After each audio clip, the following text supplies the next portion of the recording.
Mi nombre es Carmen, tengo 38 años. Hasta hace 3 meses, creía tener un matrimonio sólido con Javier, mi marido desde hace 12 años. Vivíamos en un piso cómodo en Sevilla, con nuestro hijo Hugo, un niño inteligente y observador que siempre parecía darse cuenta de cosas que a mí se me pasaban por alto. Como analista financiera senior en una multinacional, yo garantizaba un buen nivel de vida para nuestra familia. Javier era arquitecto, dueño de un pequeño estudio que, según él, estaba a punto de despegar tras años de inestabilidad. En realidad, yo era la principal sustentadora de la casa desde hacía al menos 5 años, algo que nunca me molestó de verdad. Creía que éramos un equipo, que los éxitos de uno eran los éxitos de la pareja. Aquella noche de martes, yo estaba haciendo las maletas para un viaje importante a Madrid. Era una presentación para potenciales inversores que podría significar un ascenso.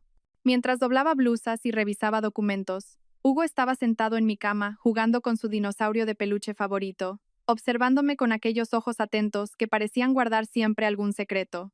¿Te quedarás con papá hasta el viernes? ¿Recuerdas? Comenté casualmente, intentando asegurarme de que estuviera preparado para mi ausencia. Hugo solo asintió sin levantar la vista del juguete.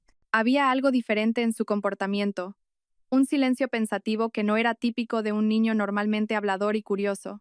Lo atribuía a la ansiedad por mi viaje.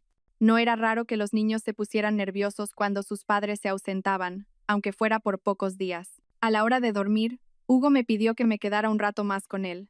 Eso tampoco era raro. A veces alargaba la rutina nocturna con peticiones de otro cuento, otro vaso de agua, otro abrazo. Me acosté a su lado en su cama de dinosaurios, observando las estrellas fluorescentes pegadas en el techo, que brillaban suavemente en la oscuridad. Nos quedamos en silencio unos minutos, sintiendo la presencia el uno del otro. Fue entonces cuando se giró hacia mí, con los ojos serios bajo la tenue luz de la lámpara de noche. Mamá, susurró, tengo que contarte algo, pero tienes que prometer que no te enfadarás. Claro que no me enfadaré, mi amor. Puedes contarme cualquier cosa, respondí, sintiendo esa intuición materna que nos alerta cuando algo importante está a punto de ser revelado. Hugo respiró hondo, como si estuviera reuniendo valor. Anoche, cuando te estabas duchando, bajé a por agua y oí a papá hablando por teléfono en el despacho. Mi corazón se aceleró sutilmente. Javier a menudo hacía llamadas de trabajo por la noche, pero algo en el tono de Hugo me puso en alerta. ¿Y qué oíste, cariño? Pregunté, manteniendo la voz calmada.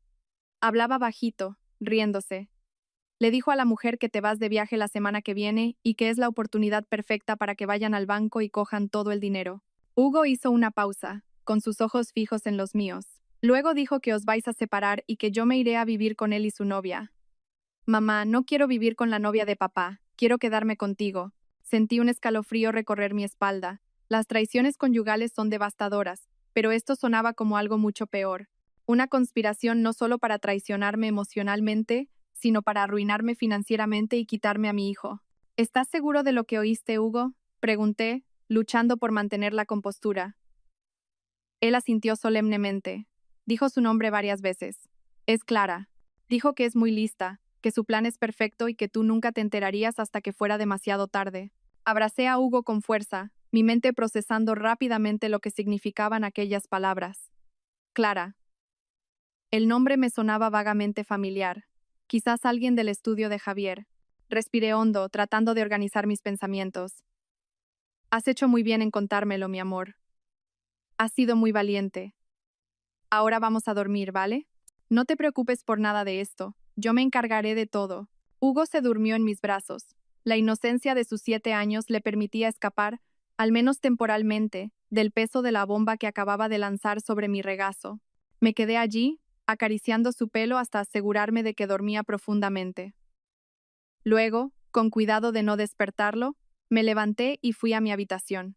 Javier no estaba. Había salido a tomar unas cañas con los compañeros, algo que se había vuelto cada vez más frecuente en los últimos meses. Me senté en el borde de la cama, intentando procesar lo que acababa de oír. ¿Podría Hugo haberlo entendido mal? Era solo un niño, después de todo. Tal vez había malinterpretado una conversación de negocios, pero no podía imaginar ningún contexto profesional en el que las palabras coger todo el dinero y novia tuvieran sentido. Decidí investigar. Abrí mi portátil y empecé a revisar nuestras cuentas bancarias. Javier y yo teníamos cuentas individuales y una cuenta conjunta para los gastos de la casa. Como yo ganaba significativamente más, acababa aportando la mayor parte del presupuesto familiar. Al examinar los extractos de los últimos 6 meses, noté algo inquietante. Pequeñas transferencias regulares desde nuestra cuenta conjunta a una cuenta desconocida.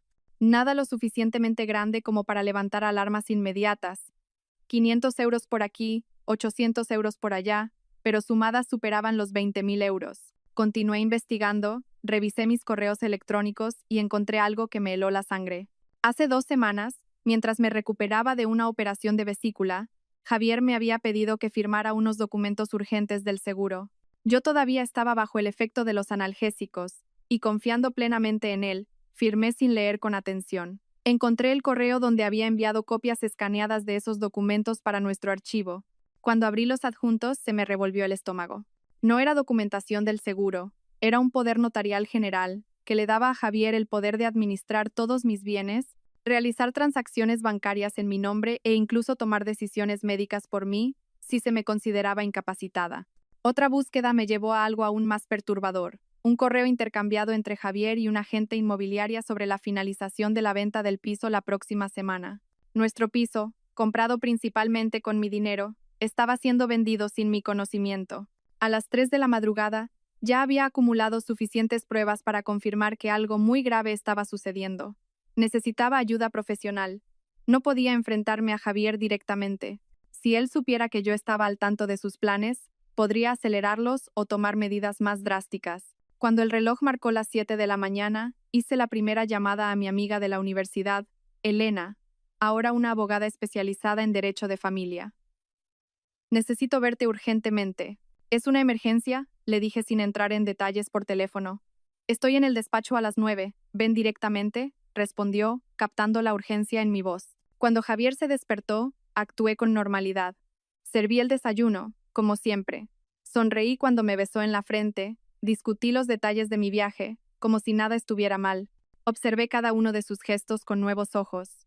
La forma en que evitaba el contacto visual prolongado, la manera demasiado casual con la que preguntó sobre mis horarios en Madrid, la sonrisa que no llegaba a sus ojos. Necesito ir al banco hoy antes del viaje, mencioné casualmente. ¿Puedo hacerlo yo por ti?, se ofreció rápidamente. Debes de estar ocupada con los preparativos de la presentación. Gracias, pero prefiero ir personalmente. Quiero discutir algunas cosas sobre mis inversiones. Vi un destello de preocupación en sus ojos, rápidamente enmascarado. Como quieras. Estaré en el estudio todo el día, por si necesitas algo. Tan pronto como se fue, llevé a Hugo al colegio y me dirigí directamente al despacho de Elena. Cuando entré, se dio cuenta de inmediato de que algo iba muy mal. Cerró la puerta, me ofreció agua y esperó pacientemente mientras intentaba controlar mi respiración. Creo que mi marido está planeando robarme y llevarse a mi hijo, declaré finalmente, poniendo sobre la mesa todas las pruebas que había reunido durante la noche. Elena examinó todo metódicamente. El poder notarial, los extractos bancarios, los correos sobre la venta del piso. Esto es grave, Carmen, dijo después de terminar de leer. Si tu sospecha es correcta, estamos hablando de estafa conyugal, falsificación de documentos y posible alienación parental. Tenemos que actuar rápido, pero con inteligencia. ¿Qué debo hacer? ¿Enfrentarme a él? Absolutamente no, respondió firmemente. Por lo que me has mostrado, tiene una operación elaborada en marcha. Si se da cuenta de que lo sabes, podría acelerar los planes o tomar medidas más drásticas. El tono serio de ella intensificó mi miedo. ¿Crees que Hugo y yo estamos en peligro? No creo que haya un riesgo físico inmediato, pero ciertamente hay un riesgo financiero y emocional. Primero, vamos a revocar ese poder notarial inmediatamente. Segundo, necesitamos congelar tus cuentas para que no pueda hacer movimientos sin tu consentimiento. Tercero, necesitamos reunir más pruebas para fortalecer el caso. ¿Y el viaje a Madrid? ¿Debo cancelarlo? Elena pensó por un momento. No, de hecho, vamos a usarlo a nuestro favor. Fingirás que te vas de viaje según lo planeado. Eso le dará la falsa seguridad de que el plan está funcionando.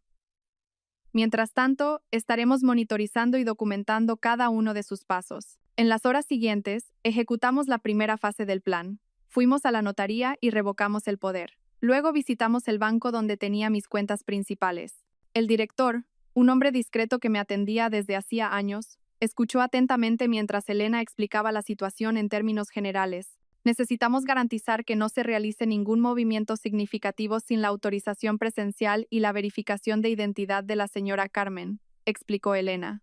Y necesitamos que esto se haga discretamente, añadí. Si mi marido intenta hacer cualquier movimiento, no le digan que las cuentas están bloqueadas. Digan que hay un problema técnico, algo que requiere mi presencia para resolverse. El director, visiblemente preocupado, asintió. Haremos todo según lo solicitado, y le recomiendo que saque un extracto detallado de los movimientos de los últimos 12 meses. Puede ser útil para identificar patrones que pasaron desapercibidos. Salí del banco sintiéndome un poco más segura, pero todavía profundamente conmocionada. ¿Cómo habíamos llegado a este punto?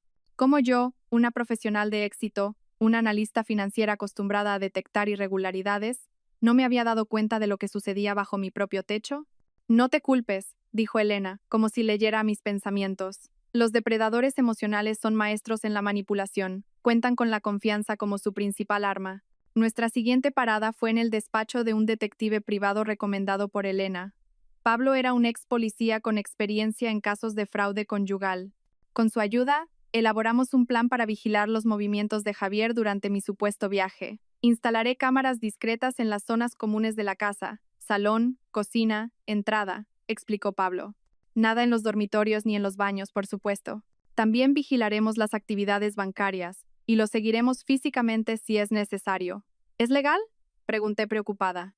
Las cámaras en tu propia residencia son totalmente legales, siempre que tú, como propietaria, lo consientas, respondió Elena. El seguimiento bancario se hará a través de tus propios accesos, y el seguimiento en lugares públicos no infringe ninguna ley. Volví a casa a media tarde, a tiempo para recoger a Hugo del colegio. Intenté actuar con normalidad, pero mi mente era un torbellino. Mientras Hugo hacía los deberes en la mesa de la cocina, examiné discretamente cajones, armarios, el despacho de Javier, buscando cualquier prueba adicional. En una carpeta escondida en el fondo del cajón del escritorio, encontré algo perturbador. Una tarjeta de visita de una clínica psiquiátrica con una cita programada para la DRA. Marina Santos el viernes, exactamente durante mi supuesta estancia en Madrid. Al girar la tarjeta, había una anotación manuscrita. Informe de incapacidad urgente. Se me heló la sangre. El plan parecía cada vez más claro y aterrador. Javier no solo planeaba vaciar mis cuentas y vender nuestra casa, pretendía declararme mentalmente incapacitada, posiblemente para garantizar la custodia total de Hugo y evitar que yo impugnara legalmente sus acciones. Cuando Javier llegó a casa esa noche, tuve que usar todas mis fuerzas para actuar con normalidad. Cenamos en familia, con Hugo contando su día en el colegio, Javier haciendo preguntas aparentemente interesadas y yo contribuyendo con sonrisas y comentarios mientras mi estómago se retorcía de ansiedad. ¿Estás bien?, preguntó Javier cuando me encontró mirando fijamente a la nada mientras fregaba los platos. Sí, solo cansada, nerviosa por la presentación. Se acercó poniendo sus manos en mis hombros, un gesto que solía traerme consuelo, pero que ahora me causaba repulsión. Todo saldrá bien. Siempre lo bordas en esas presentaciones. Sonreí débilmente. Gracias. Por cierto, continuó con un tono casual que ahora sonaba calculado. ¿Recuerdas esos documentos del seguro que firmaste el mes pasado? Necesitan ser actualizados antes de tu viaje. ¿Puedes pasar por el banco mañana? Mantuve mi expresión neutra con esfuerzo.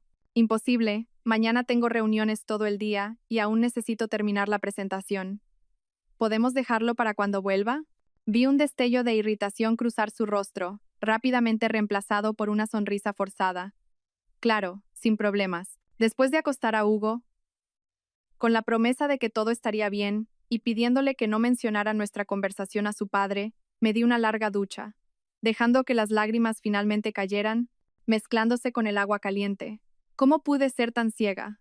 ¿Cómo confié tan completamente en alguien capaz de tal traición? Más tarde, mientras Javier se duchaba, examiné su móvil rápidamente. Estaba bloqueado con contraseña, algo que no era común antes. Probé algunas combinaciones obvias, sin éxito. Sin embargo, incluso en la pantalla de bloqueo, vi notificaciones de mensajes de alguien identificado solo como C, probablemente Clara, la mujer mencionada por Hugo. Me acosté fingiendo dormir cuando Javier entró en la habitación. Estuvo un rato con el móvil, probablemente respondiendo a los mensajes de su cómplice. Antes de apagar la luz, permanecí inmóvil, escuchando su respiración hasta que se calmó, indicando que se había dormido. Me levanté en silencio y fui al baño, llevándome el móvil. Llamé a Elena. He encontrado más pruebas, susurré. Una tarjeta de una clínica psiquiátrica con una cita programada para cuando supuestamente esté de viaje. Hay una anotación sobre un informe de incapacidad. El silencio al otro lado de la línea fue más alarmante que cualquier respuesta. Elena, esto es más serio de lo que imaginábamos, respondió finalmente. No solo está planeando un fraude financiero, sino que posiblemente esté intentando declararte incapaz de cuidar de Hugo o de gestionar tus propios recursos. Carmen, tienes que tener mucho cuidado hasta que ejecutemos nuestro plan. Tengo miedo, admití, sintiendo que las lágrimas volvían a brotar. No por mí, sino por Hugo. Vamos a protegeros a los dos, aseguró Elena. Solo un día más y lo tendremos todo documentado.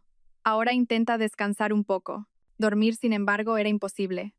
Tumbada al lado del hombre que planeaba mi ruina, pasé las horas revisando mentalmente cada momento de los últimos años, buscando señales que debería haber notado.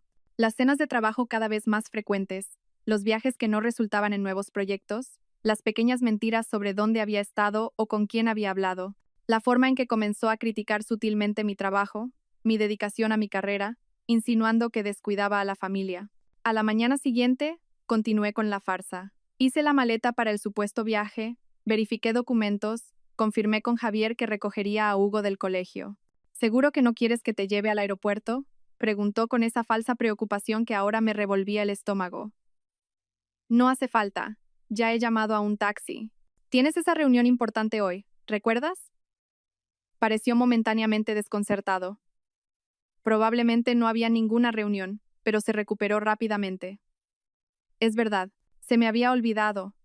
Me despedí de Hugo con un abrazo apretado, susurrando en su oído. Sé valiente un día más, mi héroe. Mañana todo estará mejor. Él asintió solemnemente, sus ojos mostrando una comprensión más allá de sus años. Javier me acompañó hasta la puerta, llevando mi maleta con una sonrisa que ahora me parecía más una amenaza que un gesto de cariño. Buen viaje, cariño. No te preocupes por nada aquí. Yo me encargo de todo. Estoy segura de que lo harás, respondí, manteniendo mi voz firme. Entré en el taxi, que dio la vuelta a la manzana y me dejó en el coche de Pablo, el detective, aparcado discretamente unas calles más allá. Desde allí fuimos a un hotel en la ciudad, donde Elena ya nos esperaba con todo el equipo de monitorización instalado y funcionando. Ahora solo era cuestión de esperar y ver cómo se desarrollaba el plan de Javier, y con ello, recopilar todas las pruebas necesarias para detenerlo antes de que fuera demasiado tarde. En la habitación del hotel, que ahora servía como nuestro centro de operaciones, Pablo había montado un sistema de vigilancia impresionante. Un portátil mostraba las imágenes de las cámaras ocultas en nuestra casa. Otro exhibía la ubicación del móvil de Javier en tiempo real, gracias a una aplicación de localización familiar que, irónicamente, él mismo había instalado en todos nuestros teléfonos por seguridad. Y un tercero estaba conectado a mis cuentas bancarias y a mi correo electrónico, monitorizando cualquier actividad. El sistema está totalmente operativo, explicó Pablo. Si hace algún movimiento sospechoso, lo sabremos de inmediato. Elena volvió de una llamada, con el rostro serio. Acabo de hablar con la directora del colegio de Hugo. Le he explicado la situación en líneas generales, y le he pedido que no dejen salir a Hugo con nadie que no seas tú o tu madre, ni siquiera con Javier, hasta nueva orden. Ha comprendido la gravedad y ha garantizado que tomarán todas las precauciones. Asentí, agradecida. Aunque Javier todavía tenía legalmente el derecho de recoger a nuestro hijo del colegio, esto crearía al menos un obstáculo temporal si intentaba huir con Hugo antes de que pudiéramos actuar legalmente. Las primeras horas fueron angustiosas. Javier estaba en casa, aparentemente trabajando en su despacho. Ocasionalmente lo veíamos hacer llamadas, siempre alejándose de las zonas con cámaras, probablemente hablando con Clara u otros cómplices. A mediodía salió. Pablo inició inmediatamente el seguimiento físico, siguiéndolo discretamente en un segundo vehículo, mientras continuábamos monitorizándolo por GPS. Se dirige hacia el banco, observó Elena, mirando la pantalla. Mi corazón se aceleró. El plan estaba en marcha. 20 minutos después sonó el móvil de Pablo. Confirmado, acaba de entrar en la sucursal principal de tu banco. El director, según lo instruido, había colocado un pequeño micrófono en su mesa, permitiéndonos escuchar la conversación. La calidad no era perfecta, pero suficiente. Buenos días. Quería hacer una transferencia desde la cuenta de mi esposa. La voz de Javier sonaba confiada y casual. Por supuesto, señor López. ¿Tiene el poder notarial necesario? Respondió el director, siguiendo el guión que habíamos acordado. Sí, aquí está. Hubo un silencio mientras el director supuestamente examinaba el documento que sabíamos que había sido revocado el día anterior. Lo siento, señor López, pero parece haber un problema con este documento. No consta como válido en nuestro sistema. La voz de Javier cambió sutilmente. La tensión era evidente. Debe de haber algún error. Mi esposa lo firmó personalmente hace unas semanas. Entiendo, señor, pero según nuestros registros, este poder fue revocado ayer. ¿Revocado? Eso es imposible. Mi esposa está de viaje. No podría haber revocado nada. Los registros indican que la señora Carmen estuvo personalmente en la sucursal ayer por la tarde, señor. Quizás antes de viajar. Silencio. Casi podíamos sentir la mente de Javier trabajando furiosamente, intentando entender qué había pasado. Debe de haber un error. ¿Puedo hablar con el director general? Por supuesto. Espere un momento. Siguieron unos minutos más de conversación, con Javier cada vez más agitado, exigiendo explicaciones, insistiendo en que había algún error. Finalmente, salió del banco sin poder realizar ninguna transacción. Fase 1 completa, murmuró Elena, tomando notas. Ha intentado acceder a tus cuentas usando un poder revocado. Eso ya es prueba de intento de estafa.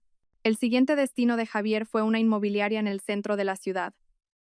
Pablo continuó siguiéndolo, tomando fotos discretas de su entrada en el establecimiento. No teníamos audio allí dentro, pero unos 40 minutos después, Javier salió pareciendo aún más perturbado, prácticamente corriendo hacia el coche. Algo ha salido mal con la venta del piso también, especulé. Probablemente, explicó Elena. Avisé a todas las principales inmobiliarias de la ciudad de que cualquier intento de transacción que involucrara tu propiedad debía ser reportado inmediatamente, ya que hay una disputa legal en curso. Javier volvió a casa e inmediatamente hizo una llamada. Esta vez, cometió el error de hablar en la cocina, donde una de nuestras cámaras tenía audio. Todo ha salido mal, decía, con la voz temblorosa de rabia. El poder ha sido revocado, Clara. ¿Cómo es posible? Ella no sabía nada. La voz de la mujer al otro lado no era audible, pero la respuesta de Javier fue reveladora. No sé cómo se ha enterado, pero necesitamos un plan B. ¿Todavía puedes conseguir ese informe psiquiátrico? Sí, lo necesito ahora. No el viernes. Si ha revocado el poder, significa que sospecha algo. Tenemos que actuar antes de que tome más medidas. Hizo una pausa, escuchando. Sí, voy a recoger a Hugo del colegio ahora mismo. Podemos quedarnos en tu casa unos días hasta que resolvamos esto. No me va a quitar a mi hijo. Me quedé helada. Estaba planeando llevarse a Hugo en ese momento. Voy a llamar a la directora del colegio, dijo Elena inmediatamente, cogiendo el teléfono. Mientras tanto, observamos por el GPS a Javier saliendo de nuevo, esta vez en dirección al colegio de Hugo. Pablo seguía siguiéndolo, manteniéndonos informados. Pasaron 15 minutos de pura agonía hasta que Elena recibió la llamada de la directora. Está aquí, exigiendo llevarse a Hugo, informó la directora, con la voz baja y tensa. Dice que es una emergencia familiar. Estamos manteniendo nuestra postura según lo acordado, diciendo que solo podemos entregar al niño a su madre o a su abuela, siguiendo las instrucciones dejadas esta mañana. Está muy alterado. Por favor, mantenga a Hugo seguro dentro del colegio, pidió Elena. Si la situación se agrava, no dude en llamar a la policía. Pasaron otros 10 minutos tensos, y entonces llamó Pablo. Se ha rendido. Ha salido del colegio solo, claramente furioso. Está volviendo a casa ahora.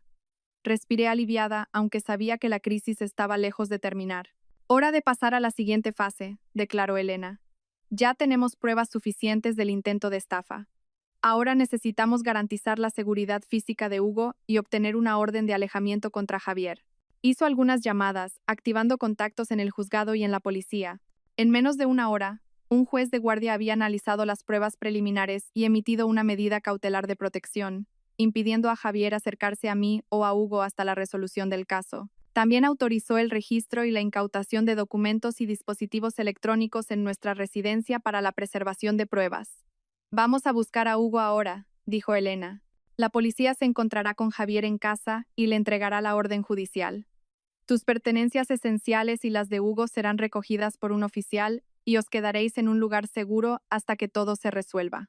2 horas después, abracé a mi hijo en el despacho de la directora del colegio, intentando contener las lágrimas para no asustarlo aún más. Parecía confundido, pero aliviado al verme. Papá vino a buscarme antes, pero la directora no le dejó, explicó. Estaba muy enfadado. Lo sé, mi valiente. Estás a salvo ahora. Vamos a ir a un sitio especial por unos días. Solo nosotros dos, como una pequeña aventura. Él asintió, agarrando mi mano con fuerza. El plan malo de papá no ha funcionado, ¿verdad? La simplicidad de su pregunta me rompió el corazón. No, mi amor, no ha funcionado. Gracias a ti. Fuimos a un apartahotel reservado por Elena en un barrio lejano, con seguridad 24 horas. Allí encontramos ropa y artículos básicos que habían sido recogidos de nuestra casa por una oficial de policía acompañada de mi madre, que ahora nos esperaba con la cena preparada. Hija mía, ¿por qué no me lo contaste antes?, murmuró mi madre, con los ojos llenos de preocupación mientras Hugo jugaba con los juguetes que ella prudentemente había traído. Me enteré yo misma ayer, mamá, respondí en voz baja. No estaba segura hasta confirmarlo todo. Mientras Hugo veía dibujos animados en el salón, le conté a mi madre toda la historia. El susurro de Hugo, el poder notarial fraudulento, las transferencias sospechosas, el plan para declararme incapacitada. Ella escuchó en silencio, su rostro envejeciendo 10 años a medida que yo hablaba. Siempre desconfié de él, confesó finalmente. Ese encanto excesivo, la forma en que se irritaba cuando se le cuestionaba, cómo sutilmente menospreciaba tus logros, pero nunca imaginé que llegaría a este punto. Esa noche, después de que Hugo finalmente se durmiera, agotado por los acontecimientos del día, recibí una llamada de Pablo. La operación ha sido un éxito. La policía encontró a Javier en casa y le entregó la orden judicial. Reaccionó mal al principio, intentó negarlo todo, pero cuando mencionaron las pruebas y la posibilidad de prisión preventiva, acabó cooperando. Los dispositivos electrónicos y los documentos han sido incautados para su análisis forense. ¿Y ahora? Ahora esperamos. La investigación formal ha comenzado. Tus abogados prepararán el proceso de divorcio y la justicia decidirá las consecuencias legales de sus acciones. Mientras tanto, la orden de alejamiento garantiza que no pueda acercarse a ti ni a Hugo. Tras colgar, me quedé observando a mi hijo dormir, sus facciones pacíficas contrastando con el torbellino de emociones dentro de mí. ¿Cómo explicarle a un niño que su padre, la persona que debía protegerlo, estaba dispuesto a usarlo incluso a él como una pieza en un plan fraudulento? ¿Cómo ayudarlo a entender algo que ni siquiera yo podía procesar por completo? A la mañana siguiente, me desperté con el sonido de Hugo y mi madre en la cocina, preparando el desayuno. Por un momento, sentí una punzada de normalidad. El olor a café recién hecho, las risas provenientes de la cocina. Entonces, la realidad volvió como una ola fría. Mi móvil vibró. Un mensaje de Javier. Necesitamos hablar. Esto es un gran malentendido. No creas lo que te están diciendo sobre mí. Piensa en Hugo, en nuestro matrimonio, por favor. Le mostré el mensaje a Elena en cuanto llegó, sobre las 9. Manipulación clásica, comentó, negando con la cabeza. No respondas. Cualquier comunicación a partir de ahora debe hacerse a través de los abogados. Intentará contactar a Hugo, probablemente. Ya hemos hablado de cómo monitorizar eso, pero también debemos preparar a Hugo. Es joven, pero entiende más de lo que imaginamos. ¿Cómo demostró al alertarnos de todo? Hugo regresó de la cocina, llevando orgullosamente un vaso de zumo que había preparado para mí. Mientras bebía, observé su rostro en busca de signos de angustia, pero parecía sorprendentemente adaptado a la situación, casi aliviado. Hugo, tenemos que hablar de algunas cosas importantes. Comencé, eligiendo cuidadosamente mis palabras, sobre papá y lo que pasó ayer. Él asintió solemnemente, sentándose a mi lado en el sofá. Por ahora, nos quedaremos aquí, solo nosotros dos y la abuela. Es más seguro así, y papá no podrá visitarnos por un tiempo. ¿Porque quería llevarse nuestro dinero y llevarme a mí?, preguntó directamente, su percepción sorprendiéndome de nuevo. Sí, en parte por eso. Papá tomó algunas decisiones muy equivocadas y ahora tiene que afrontar las consecuencias de esas decisiones. Como cuando rompí el jarrón de la abuela a propósito y me quedé sin videojuegos durante 2 semanas. Sonreí tristemente ante la comparación.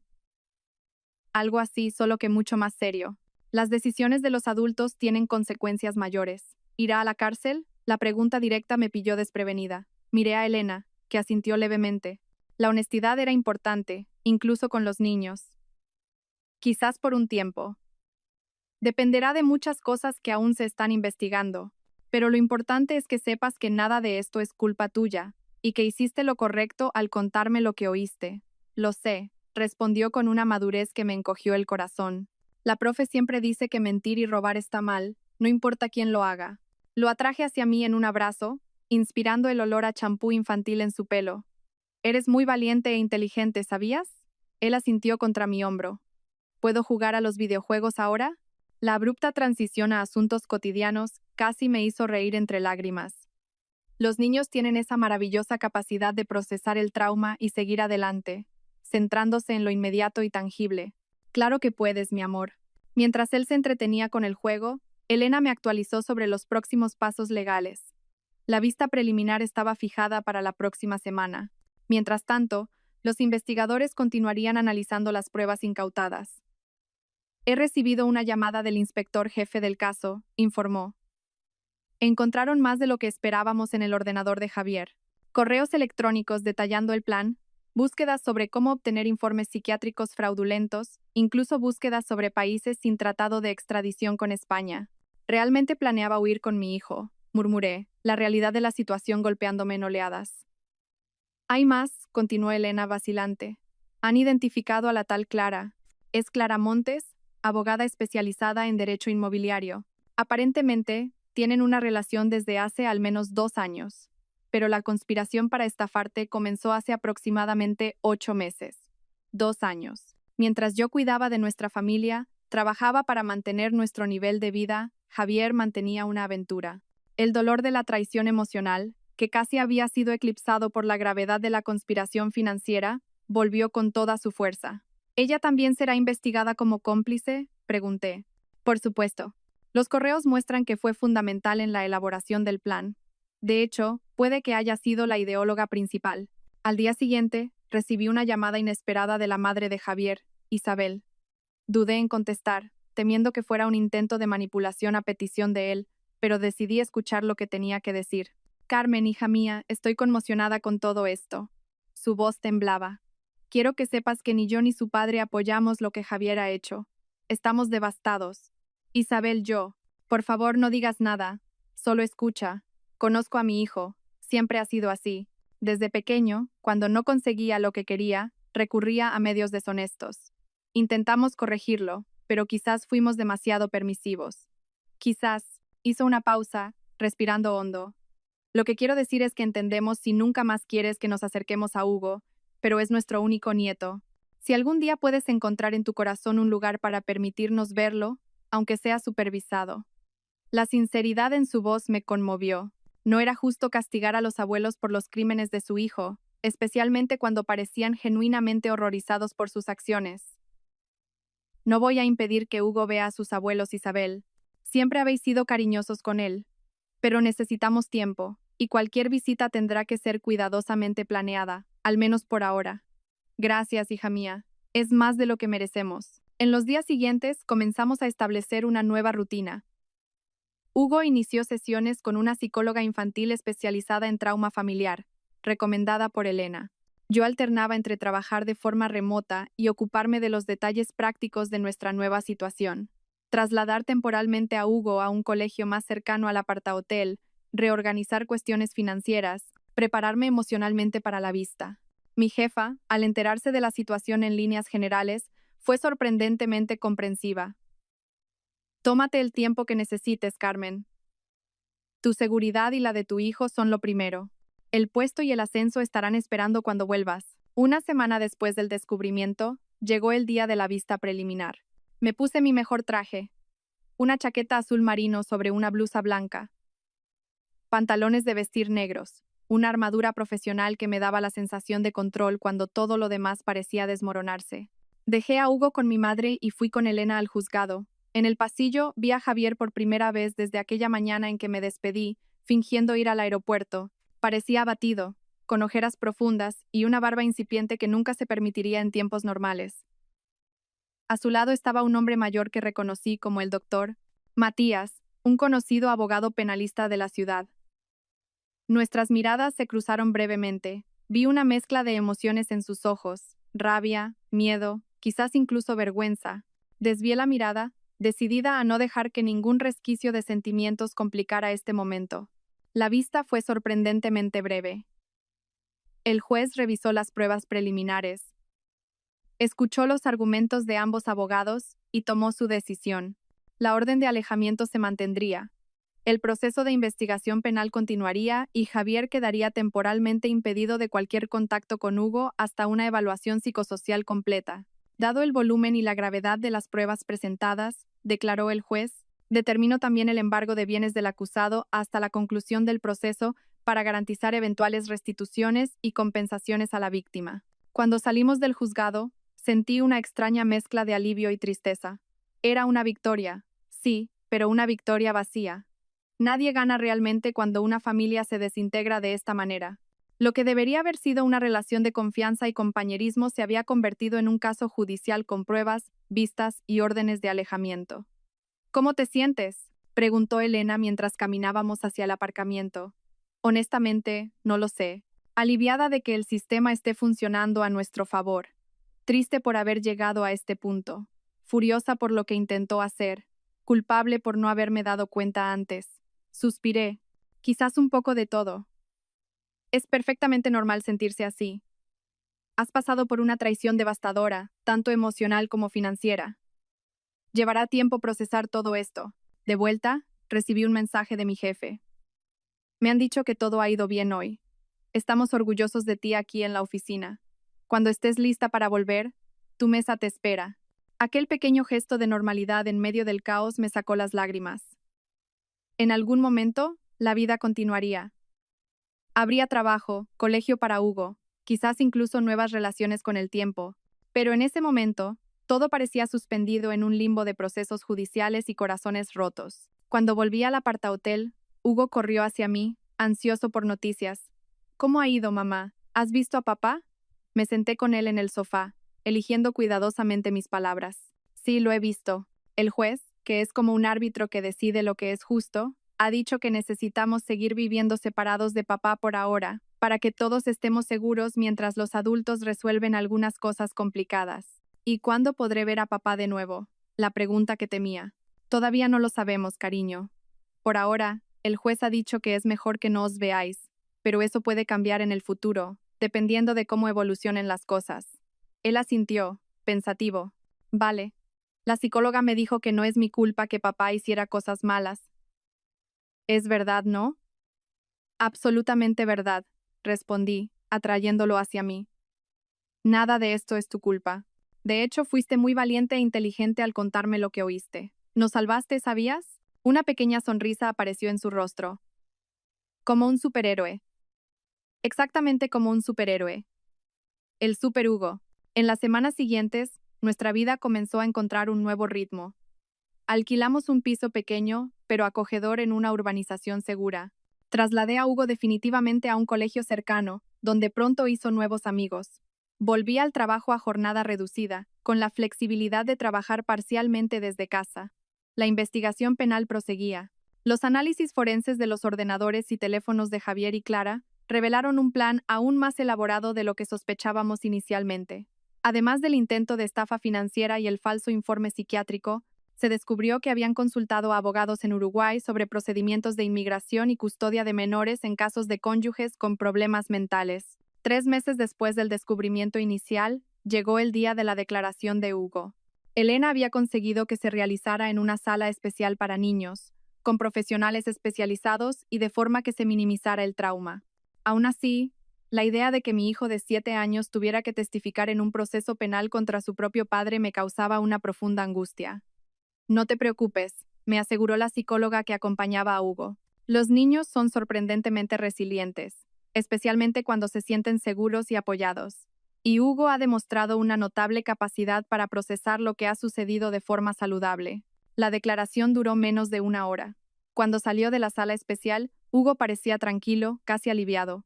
¿Cómo ha ido, mi amor?, pregunté abrazándolo. Ha sido fácil. Solo he contado lo que oí esa noche. Cómo papá hablaba de coger tu dinero y llevarme a vivir con su novia. Lo han grabado todo en un video. La psicóloga que dirigió la declaración se acercó. Ha estado increíble. Claro, directo, sin contradicciones. Un testimonio muy valioso. Mientras Hugo iba al baño, acompañado por uno de los asistentes, la psicóloga añadió en voz baja: ha mencionado algo interesante que quizás no sabías. Aparentemente, no fue la primera vez que oyó a tu marido planeando algo así. Según Hugo, meses antes, ya había escuchado conversaciones sospechosas, pero no entendió completamente lo que significaban en ese momento. Aquella información fue como una puñalada. ¿Cuánto tiempo llevaba Javier planeándolo todo? ¿Cuántas conversaciones había oído mi hijo sin que yo lo supiera? ¿Está lidiando bien con esto?, preguntó la psicóloga, notando mi expresión.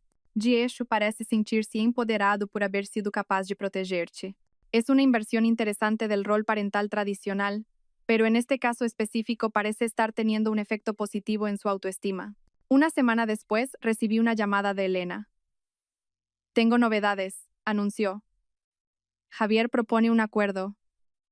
¿Qué tipo de acuerdo? Se declararía culpable de intento de estafa y falsificación de documentos. Aceptaría el divorcio en términos favorables para ti, renunciaría a la custodia compartida de Hugo hasta una reevaluación psicológica completa y haría una restitución financiera por cualquier daño comprobado. A cambio, tú retirarías los cargos más graves, que podrían resultar en una pena de prisión más larga. Me quedé en silencio, procesando. No tienes que decidir ahora, continuó Elena. Es una propuesta que merece una consideración cuidadosa. ¿Qué me aconsejas? Por un lado, un acuerdo garantizaría un desenlace más rápido, evitaría un juicio potencialmente traumático, y aún así, resultaría en consecuencias significativas para él. Por otro, está el principio de justicia plena. Planeó algo extremadamente grave y podría enfrentarse a la totalidad de las consecuencias legales. ¿Y Clara? ¿También propone un acuerdo? No. Curiosamente, parecen haberse vuelto el uno contra el otro. Ella alega que fue manipulada por Javier, que él la convenció de que tú eras abusiva y que todo lo que estaban haciendo era para proteger a Hugo. Eso es absurdo. Hay correos que prueban que ella participó activamente en la planificación. Sí, y por eso su defensa probablemente no tendrá éxito. Pero es interesante cómo estas relaciones basadas en la traición suelen terminar con más traición. En los días siguientes, reflexioné profundamente sobre el acuerdo propuesto. Hablé con mi terapeuta, con mi madre e incluso, de forma simplificada, con Hugo. La decisión no era sencilla. Había cuestiones de justicia, de cierre emocional, del bienestar futuro de todos los involucrados. Finalmente, decidí aceptar el acuerdo con algunas condiciones adicionales. Quería garantías de que Javier haría terapia intensiva antes de cualquier consideración sobre reanudar el contacto con Hugo. También insistí en que cualquier visita futura sería inicialmente supervisada por profesionales, no solo por mí. No lo hago por él, le expliqué a mi madre, que cuestionó mi decisión. Lo hago por Hugo y también por mí. Un juicio prolongado mantendría esta herida abierta durante años. Necesitamos empezar a sanar y a reconstruir nuestras vidas. 6 meses después de aquella fatídica noche en que Hugo susurró su advertencia, nuestro divorcio se finalizó. Javier cumplía servicios a la comunidad y asistía a terapia obligatoria como parte de su sentencia suspendida. Clara se enfrentaba a un proceso disciplinario en el colegio de abogados y posiblemente perdería su licencia para ejercer. Hugo y yo nos mudamos a un nuevo piso, más pequeño que el anterior, pero nuestro, completamente nuestro. Lo decoramos juntos, eligiendo colores vibrantes para su habitación y tonos serenos para los espacios comunes. Adoptamos un gato de un refugio local, Leo, un felino blanco y negro que rápidamente se convirtió en el tercer miembro de nuestra pequeña familia. En el trabajo, recibí el tan esperado ascenso. El aumento de sueldo nos dio más estabilidad, permitiéndome contratar a una niñera para que se quedara con Hugo cuando necesitaba trabajar hasta más tarde. Lentamente, estábamos reconstruyendo una nueva normalidad. Una noche, mientras preparábamos juntos la cena, una nueva tradición que habíamos establecido, Hugo me hizo una pregunta que había estado esperando. Mamá, ¿crees que algún día podré volver a ver a papá? Dejé el cuchillo a un lado y me agaché para estar a su altura. Creo que sí, cuando sea seguro y saludable para los dos. Tu padre está recibiendo ayuda ahora, aprendiendo a manejar mejor sus sentimientos y acciones. Cuando los médicos digan que está listo, y si tú quieres, podréis volver a veros. Quiero, dijo simplemente. No ahora, pero algún día. Sigue siendo mi padre, ¿no? Sí, mi amor. Siempre será tu padre, aunque haya cometido errores graves. Hugo asintió, aparentemente satisfecho con la respuesta, y volvió a mezclar la ensalada que preparábamos. Lo observé con una mezcla de orgullo y admiración. Su capacidad para procesar situaciones complejas, para mantener un espacio para el perdón incluso en medio del dolor, era una lección para mí. Un año después del incidente, como empezamos a llamarlo, lo celebramos con un pequeño ritual. No era exactamente una celebración. Al fin y al cabo, nadie celebra el descubrimiento de una traición devastadora, sino un reconocimiento de nuestro viaje, de nuestra supervivencia, de nuestra fuerza. Hicimos un picnic en el parque, solo nosotros dos y Leo, que insistió en acompañarnos con una correa, más para nuestra tranquilidad que para su deleite. Llevamos los platos favoritos de Hugo, jugamos al frisbee, nos hicimos fotos tontas. Por la noche, después de que Hugo se durmiera, me senté en la terraza de nuestro nuevo piso con una copa de vino, contemplando las estrellas. Pensé en cómo un simple susurro infantil había alterado completamente el curso de nuestras vidas. Mamá, papá tiene una novia, van a coger tu dinero. Palabras inocentes que desenmascararon una sofisticada traición. Un aviso de un niño que salvó a su madre de la ruina. Mi teléfono vibró con una notificación.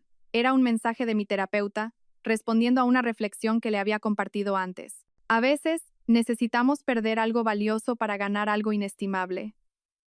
La verdad, la autenticidad, la oportunidad de reconstruir la vida sobre bases más sólidas. Alcé mi copa en un brindis silencioso a las estrellas, a Hugo, a mí misma. Al final de un capítulo doloroso y al comienzo de uno nuevo, escrito en nuestros propios términos. El viaje no había sido fácil, y ciertamente aún habría desafíos por delante, pero cuando miraba hacia atrás, a esa noche que dividió mi vida en un antes y un después, ya no sentía solo dolor y traición.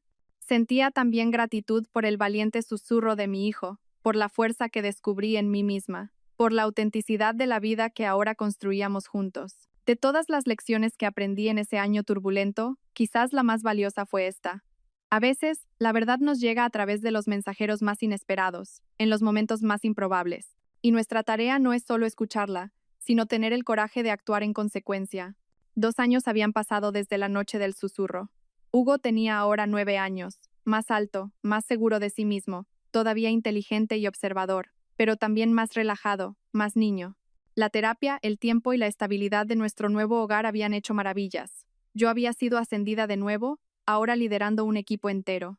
El trabajo era desafiante pero gratificante, y el equilibrio que encontré entre mi carrera y la maternidad me daba una sensación de realización que no conocía antes. En cuanto a Javier, después de completar su programa de terapia intensiva y cumplir con todas las exigencias legales, había comenzado visitas supervisadas con Hugo 6 meses atrás. Inicialmente, una vez al mes, en una sala especial con un terapeuta familiar presente, ahora se producían quincenalmente en un parque o una cafetería. Fue difícil para mí permitir esos encuentros, pero los expertos aseguraron que sería beneficioso para Hugo, y él claramente quería ver a su padre. Establecí límites estrictos, nada de regalos extravagantes, ninguna promesa irrealista, ninguna mención de volver a ser una familia. Sorprendentemente, Javier respetaba esas reglas. Un domingo por la tarde, mientras esperaba que Hugo regresara de un encuentro con su padre, recibí un mensaje de Javier. Estamos de camino. Quiere enseñarte algo que hemos hecho juntos. 15 minutos después, Hugo entró corriendo, sosteniendo orgullosamente una pequeña caja de madera. Mamá, mira, papá y yo hemos hecho una caja del tesoro. Me ha enseñado a lijar la madera y todo. Examiné la cajita, sinceramente impresionada con el acabado. Es preciosa, hijo. Habéis trabajado bien juntos. Javier permaneció en la puerta, manteniendo la distancia respetuosa que habíamos establecido. Nuestras miradas se cruzaron brevemente. Ya no había esa tensión hostil de los primeros meses, ni tampoco ninguna chispa romántica. Era algo más complejo, un reconocimiento mutuo de todo lo que habíamos perdido, y quizás, de un nuevo tipo de relación que lentamente emergía de las cenizas.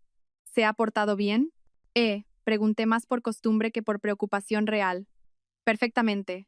Hicimos la caja, luego tomamos un helado y hablamos de su proyecto de ciencias. Asentí. Gracias por traerlo a tiempo, siempre. Vaciló como si quisiera decir algo más, pero luego solo saludó a Hugo con la mano.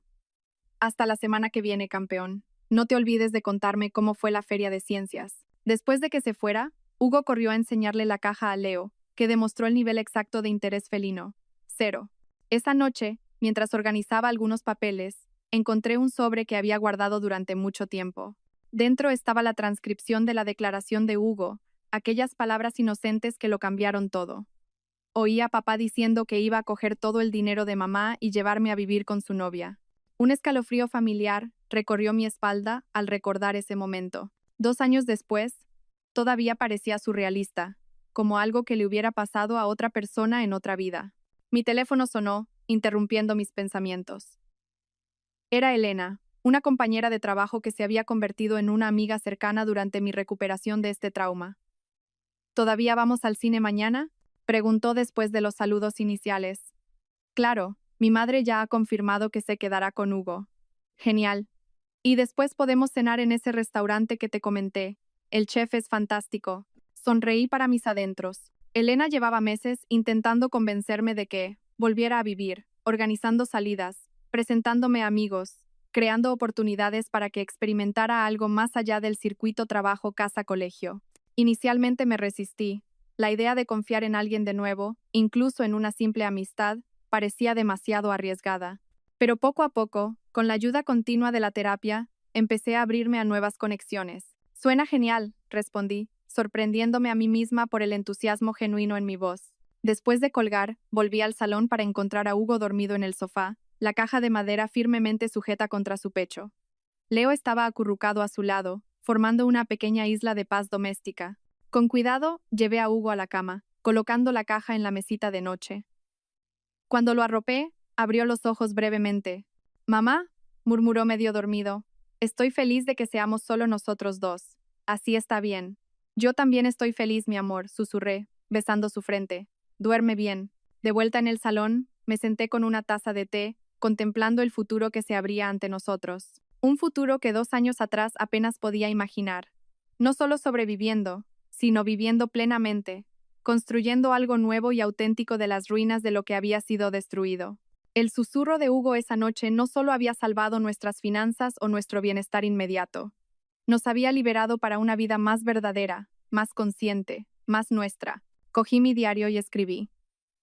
Hace 3 años, creía que la felicidad significaba una familia perfecta, un matrimonio estable, todo siguiendo el guión esperado.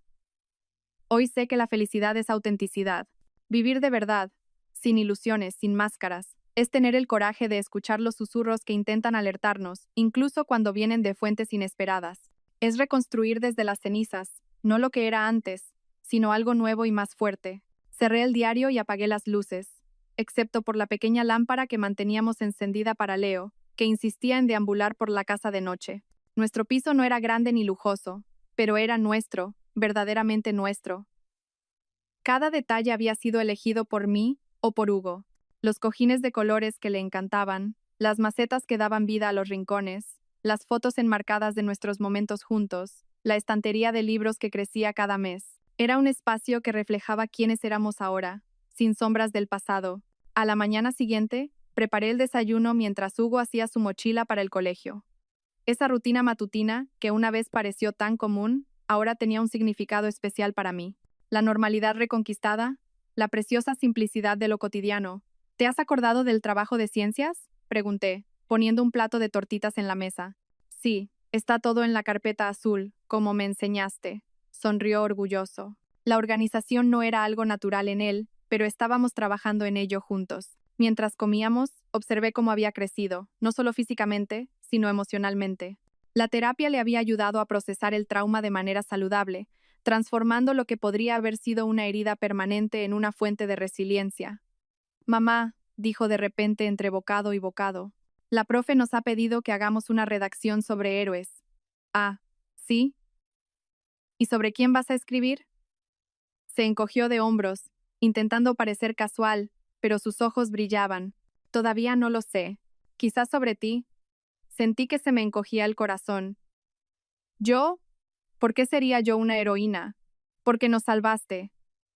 Cuando todo se puso mal, no dejaste que papá se llevara nuestro dinero ni que me llevara a mí. Luchaste por nosotros». Tomó un sorbo de zumo.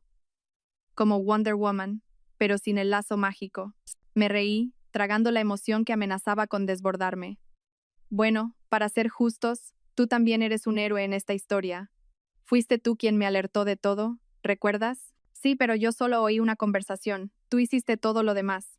Como dijo Sara, la de mi clase, eres una madre leona. ¿Sara dijo eso? Sí, cuando le conté que impediste que papá se llevara todo nuestro dinero. Dijo que su madre también es una leona, pero de otra manera. Sonreí, sorprendida por cómo los niños procesan situaciones complejas de maneras sorprendentemente directas. Después de dejarlo en el colegio, conduje hacia el trabajo pensando en su descripción. Una madre leona, era verdad. Cuando amenazaron a mi cachorro, descubrí una fuerza que no sabía que poseía. La mujer insegura, que dudaba de sus decisiones, que se preguntaba si era egoísta por perseguir una carrera, que se disculpaba constantemente, había desaparecido. En su lugar, surgió alguien que sabía exactamente lo que quería y lo que merecía, para sí misma y para su hijo. Ese día en el trabajo fue particularmente ajetreado. Estábamos finalizando un gran proyecto, y como gerente del equipo, necesitaba coordinar a varias personas y plazos. Antes, este nivel de responsabilidad me habría dejado ansiosa, preocupada por decepcionar a alguien.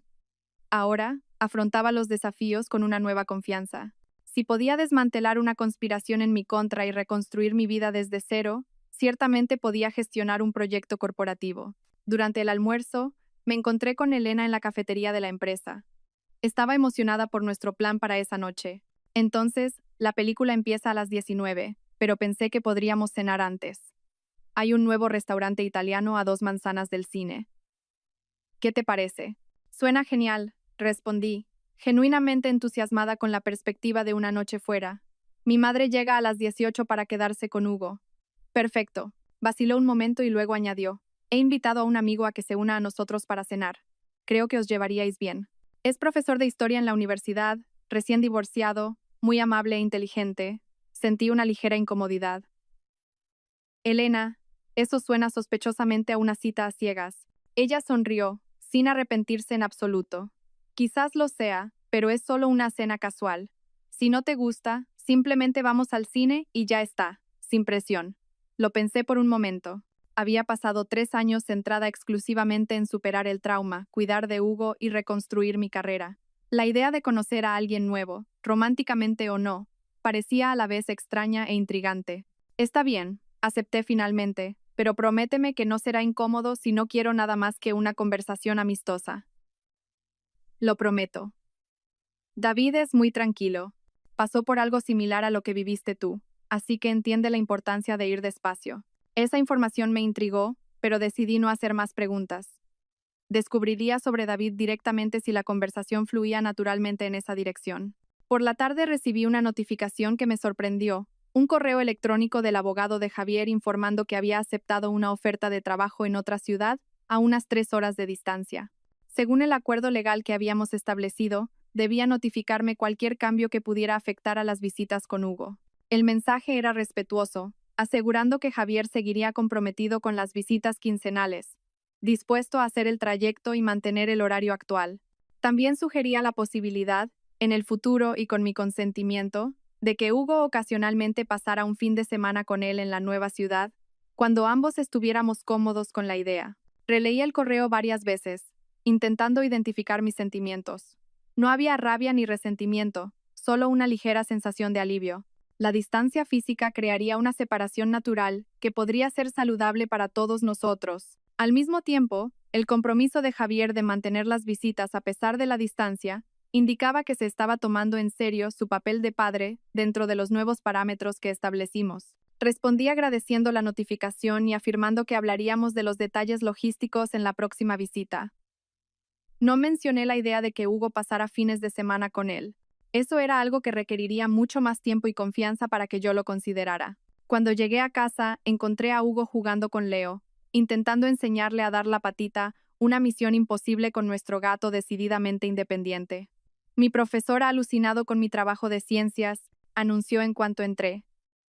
Dijo que estaba muy bien investigado y que las fotos que hicimos de las etapas de la planta quedaron genial. Eso es maravilloso, hijo. Estoy muy orgullosa de ti. Me agaché para darle un abrazo que él correspondió con entusiasmo. ¿Qué tal si lo celebramos con pizza para cenar antes de que llegue la abuela?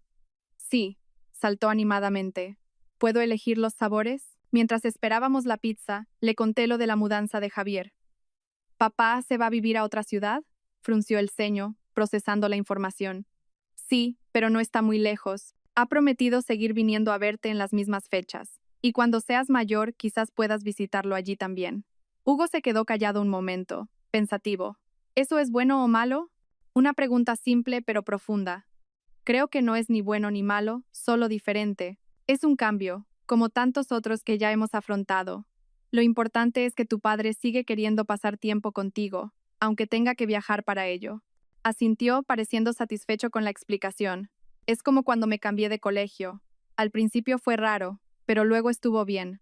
Exactamente así, confirmé, admirando su capacidad para encontrar paralelismos comprensibles. Cuando llegó mi madre, trajo galletas caseras y un libro nuevo para Hugo.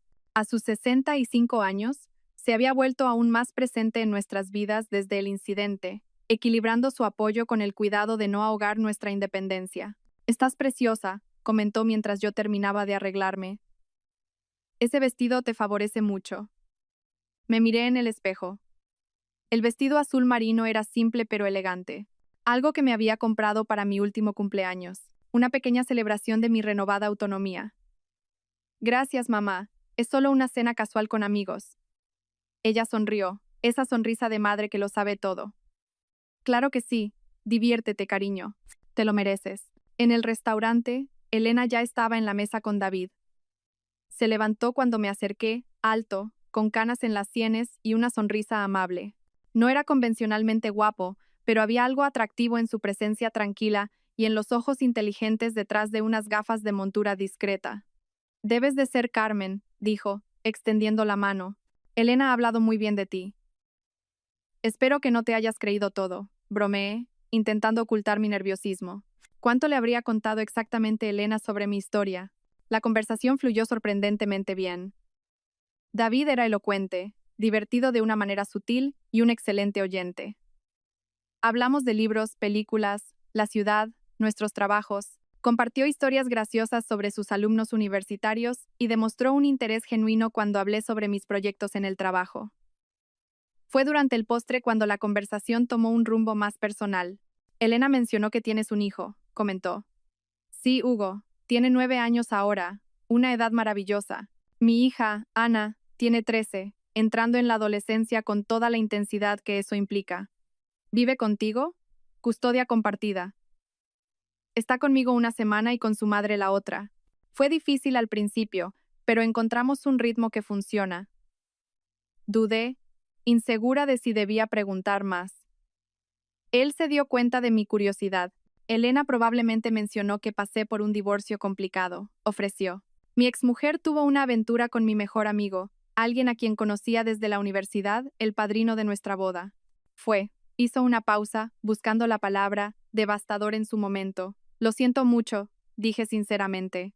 Se encogió de hombros, un gesto que comunicaba no indiferencia, sino aceptación. Fue hace 4 años. El dolor disminuye. Lo que queda es una especie de gratitud por la verdad. Por muy dolorosa que fuera, vivir una mentira es mucho peor. Sus palabras resonaron profundamente en mí. Entiendo perfectamente ese sentimiento. Nuestras miradas se encontraron, y hubo un momento de reconocimiento mutuo. Dos personas que habían enfrentado traiciones, habían sobrevivido y habían encontrado un nuevo camino. No necesitábamos compartir todos los detalles para comprender el viaje del otro. La película después de la cena fue agradable, una comedia ligera que nos hizo reír genuinamente. Cuando David y Elena me dejaron en casa, intercambiamos números, algo que hice con naturalidad, sin ansiedad ni segundas intenciones. Era solo una conexión humana, una posibilidad. Mi madre estaba leyendo en el sofá cuando entré. Hugo ya se había dormido. ¿Qué tal ha ido?, preguntó, cerrando el libro. Sorprendentemente bien, respondí honestamente. No sé si llegará a algo romántico, pero he disfrutado de su compañía. Eso ya es un gran paso, observó. ¿Recuerdas cuando decías que nunca más confiarías en nadie? Sonreí, reconociendo el camino que había recorrido. La gente puede cambiar de opinión. No es cambiar de opinión, corrigió amablemente, es sanar. Y tú has hecho un trabajo increíble en eso, hija. Después de que se fuera, tras comprobar que Hugo dormía tranquilamente, me detuve en la terraza de nuestro piso. La ciudad brillaba abajo. Miles de luces representando miles de vidas, cada una con sus propias historias de pérdida, sanación y reinicio. Pensé en el susurro de Hugo 3 años atrás, aquellas palabras infantiles que desencadenaron una avalancha de cambios. Si pudiera volver en el tiempo y hablar con la Carmen de esa noche, ¿qué le diría? Quizás simplemente, escucha el susurro, confía en tu hijo, confía en ti misma. El camino será difícil, pero al otro lado hay una vida más verdadera esperándote. 3 años y medio después del incidente, la vida había encontrado un nuevo ritmo. Hugo prosperaba en la escuela. Yo había sido ascendida a directora financiera, y nuestro piso se había convertido verdaderamente en un hogar. Leo había adoptado una compañera felina, Luna, una gata atigrada rescatada de la calle, que después de una desconfianza inicial, se volvió inseparable de él. David y yo seguimos viéndonos. Empezamos despacio. Cafés ocasionales, un paseo por el parque, conversaciones que gradualmente se profundizaron. Conoció a Hugo 4 meses después de nuestra primera cena en un encuentro casual en el zoológico. Los dos se llevaron sorprendentemente bien, hablando de dinosaurios y compartiendo un interés por las historias de aventuras. Ana, la hija de David, tardó más en abrirse conmigo. A sus 13 años, era naturalmente más cautelosa con las nuevas personas en la vida de su padre. Nuestro acercamiento ocurrió por casualidad a través de un libro que ambas estábamos leyendo. Esa pequeña coincidencia literaria abrió la puerta a otras conversaciones y lentamente construimos nuestra propia relación, independiente de David o Hugo. Javier continuaba visitando a Hugo cada 2 semanas, haciendo el viaje de 3 horas fielmente. Con el tiempo, la tensión entre nosotros había disminuido hasta un punto en el que podíamos conversar civilizadamente sobre cuestiones relacionadas con Hugo, sin la carga emocional de los primeros meses. Parecía genuinamente arrepentido y comprometido a ser un mejor padre, aunque yo sabía que la confianza rota jamás sería completamente restaurada. Clara se había declarado culpable de complicidad en intento de estafa y había perdido su licencia para ejercer la abogacía. Ocasionalmente veía su nombre en noticias locales, asociado a pequeños emprendimientos o causas comunitarias, aparentemente intentando reconstruir su vida y reputación. Una tarde de sábado, mientras ordenábamos la habitación de Hugo para pintarla, finalmente había superado la fase de los dinosaurios y quería un espacio más maduro, encontramos una caja olvidada en el fondo del armario. ¿Qué es esto?, preguntó Hugo sacándola. La reconocí de inmediato. Era la caja donde habíamos guardado recuerdos de la antigua vida, incluyendo algunas fotos de familia con Javier, tarjetas y pequeños recuerdos que no quise desechar por completo, pero que tampoco queríamos exhibir. Son algunas cosas antiguas, expliqué. ¿Quieres echar un vistazo?, asintió, curioso. Nos sentamos en el suelo y abrimos la caja juntos. La primera foto mostraba a Javier sosteniendo a Hugo, recién nacido, en el hospital, su rostro radiante de orgullo paterno. Papá parece tan feliz aquí, comentó Hugo, estudiando la imagen. Lo estaba, confirmé. Fue uno de los días más felices para todos nosotros. Continuamos explorando el contenido, fotos de cumpleaños, vacaciones en la playa, momentos comunes que en su momento parecían garantizados, eternos. Había una extraña desconexión al ver aquellas imágenes ahora, como mirar la vida de extraños, aunque reconociera nuestros rostros. ¿Crees que él era feliz con nosotros?, preguntó Hugo de repente, antes de conocer a esa mujer. La pregunta me pilló desprevenida. Era algo que yo misma me había cuestionado innumerables veces en los meses posteriores al descubrimiento. Creo que sí, a su manera, respondí cuidadosamente. Las personas son complicadas, Hugo. Tu padre nos quería, pero tenía problemas que no sabía cómo resolver, inseguridades, frustraciones. En lugar de enfrentarlos honestamente, tomó decisiones que nos hicieron daño a todos, incluyéndose a él mismo. Hugo procesó esto en silencio, mirando otra foto. Los tres en un parque de atracciones, todos sonriendo a la cámara. A veces echo de menos cómo era antes, admitió. No quiero que volváis a estar juntos, ni nada de eso, añadió rápidamente. Solo echo de menos tener un padre en casa todos los días. Lo abracé, sintiendo su cuerpo aún infantil contra el mío. Es perfectamente normal echar de menos eso, mi amor. Las cosas cambiaron de una forma que nadie planeó, pero mira cuánto hemos crecido, cuánto hemos aprendido, y tu padre sigue siendo parte de tu vida, solo que de una manera diferente, asintió contra mi hombro. Y ahora tenemos a David y a Ana también. Y a Leo y a Luna. Exactamente. Nuestra familia simplemente se ha transformado. Ha crecido de maneras que no esperábamos. Se apartó cogiendo algo más de la caja, un pequeño dinosaurio de peluche desgastado que había sido su favorito a los 5 años. Su rostro se iluminó con reconocimiento. Rex, pensé que te había perdido para siempre, Te estaba esperando para un momento especial, confesé. Abrazó el juguete con una mezcla de nostalgia y alegría. Luego, lo colocó cuidadosamente en la estantería sobre su cama. Un pedazo del pasado que merecía un lugar en el presente. Continuamos vaciando la habitación, pintando las paredes de un tono de azul elegido por Hugo. David y Ana se unieron a nosotros más tarde, trayendo pizza y transformando la tarea en una pequeña celebración. Observando a los 4 cubiertos de pintura, riendo y compartiendo historias, sentí una ola de gratitud. Esta no era la familia que imaginé tener cuando me casé con Javier. No era el felices para siempre tradicional que las historias nos hacen esperar. Era imperfecta, reconstruida a partir de fragmentos, formada por elecciones conscientes en lugar de expectativas sociales. Y era profunda, increíblemente real. Esa noche, después de que Hugo se durmiera y David y Ana se fueran, encontré la nota de nuevo, un pequeño papel que había guardado todos estos años, donde registré las palabras exactas de Hugo esa noche que lo cambió todo. Mamá, papá tiene una novia, van a coger tu dinero. Palabras simples que desencadenaron una tormenta, un susurro que había destruido y paradójicamente salvado a nuestra familia. Guardé la nota de nuevo en mi diario y me acerqué a la ventana, observando la ciudad dormida. En algún lugar ahí fuera, otras familias enfrentaban sus propias crisis, sus propias verdades dolorosas. En algún lugar, otra madre quizás estaba escuchando un susurro revelador, enfrentando la elección entre la verdad dolorosa y la ilusión confortable. Para ella, para todas las que vendrían después de mí, deseaba coraje. Coraje para escuchar, para actuar, para reconstruir, para creer que al otro lado de la tormenta existe un nuevo comienzo esperando. Antes de dormir le envié un mensaje a David. Gracias por hoy. Significa mucho para Hugo y para mí. Su respuesta llegó casi de inmediato. Somos nosotros los que te agradecemos que nos dejes formar parte de esto. Sonreí al teléfono, todavía sorprendida por la facilidad de esta nueva relación, la refrescante honestidad, el respeto mutuo, la ausencia de juegos emocionales o manipulaciones. Era como si, habiendo enfrentado lo peor, ambos valoráramos profundamente la simplicidad de una conexión genuina. 5 años después del incidente, nuestra vida se había transformado de maneras que jamás podría haber previsto esa noche fatídica. Hugo, ahora con 12 años, alternaba su tiempo entre nuestro piso y la casa que David y yo habíamos comprado juntos.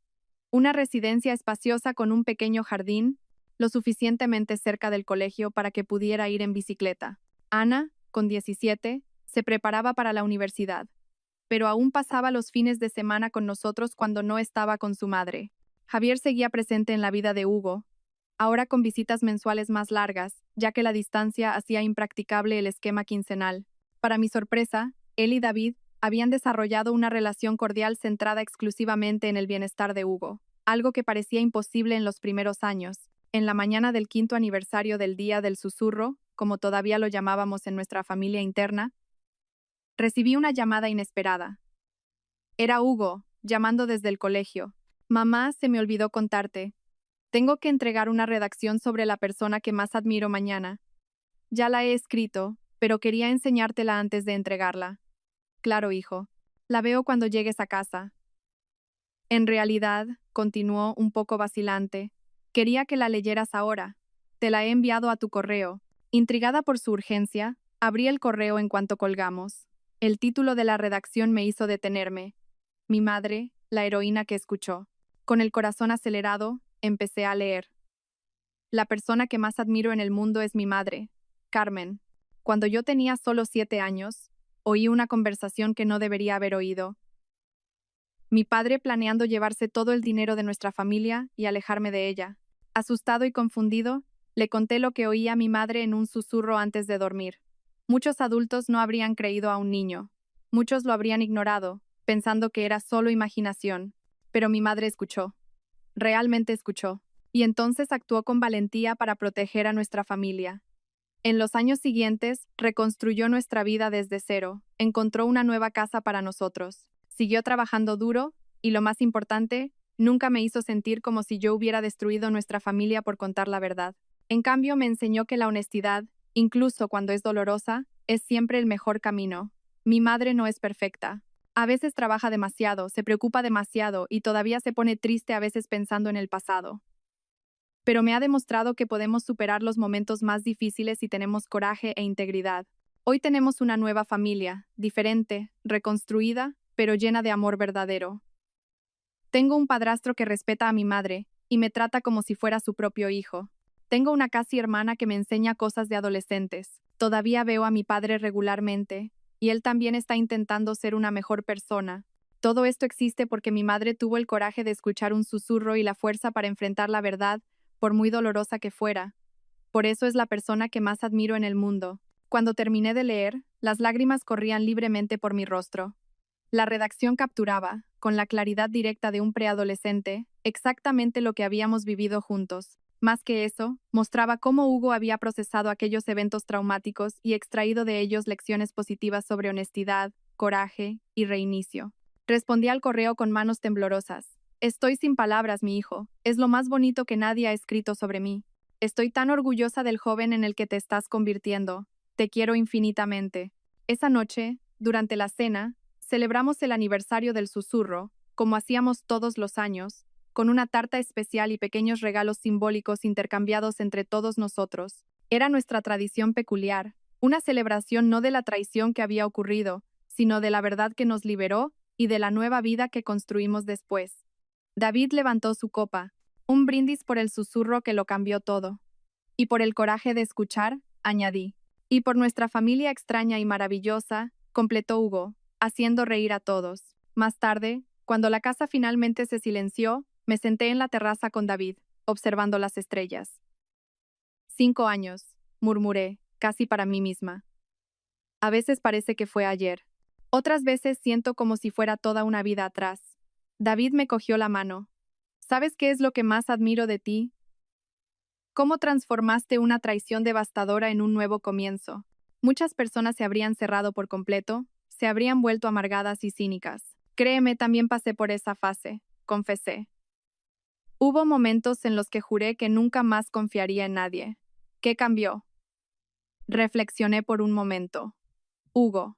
Observar cómo él seguía abierto al mundo, a pesar de todo lo que vivió, me hizo darme cuenta de que yo también necesitaba permanecer abierta, que cerrar mi corazón sería otra forma de dejar que Javier ganara. David asintió, comprendiendo. Los niños tienen mucho que enseñarnos si sabemos escuchar. Sí, asentí.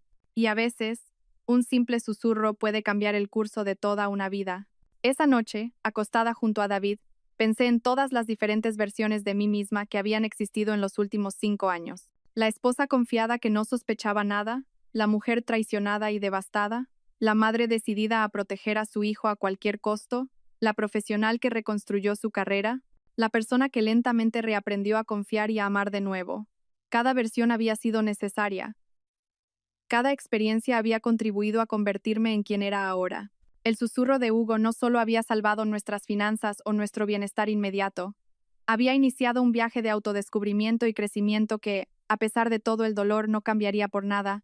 Mientras me dormía sentí una profunda paz. No porque todo fuera perfecto, la vida nunca lo es, sino porque finalmente entendí que nuestra historia no se definía por lo que habíamos perdido, sino por lo que habíamos construido a partir de las cenizas. Y todo comenzó con un valiente susurro y la decisión de escuchar la verdad, por muy dolorosa que fuera.